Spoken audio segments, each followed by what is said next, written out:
এই মুহূৰ্তে জানাই আছো ৰাজ্যৰ ছাত্ৰ ছাত্ৰীসকলৰ বাবে অত্যন্ত গুৰুত্বপূৰ্ণ খবৰ কিয়নো ইতিমধ্যে ঘোষণা কৰা হৈছে উচ্চতৰ মাধ্যমিক চূড়ান্ত পৰীক্ষাৰ ফলাফলৰ দিন।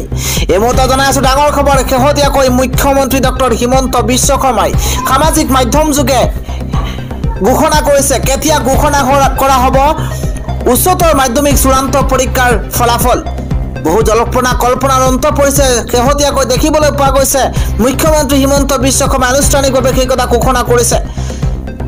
জানাই আছো ডাঙৰ খবৰ এই মুহূৰ্তত ৰাজ্যৰ যিসকল ছাত্ৰ ছাত্ৰী এইচএছ পৰীক্ষাত অৱতীৰ্ণ হৈছিল সেইসকলৰ বাবে আহি পৰিছে অত্যন্ত এটা জৰুৰী খবৰ কিয়নো ইতিমধ্যে ফলাফলৰ দিন ধাৰ্য কৰা হৈছে। নলবাৰীত মুখ্যমন্ত্ৰী হিমন্ত বিশ্ব শৰ্মাই ঘোষণা কৰিছে যে এপ্ৰিলৰ শেষতেই ঘোষণা কৰা হ'ব উচ্চতৰ মাধ্যমিক চূড়ান্ত পৰীক্ষাৰ ফলাফল।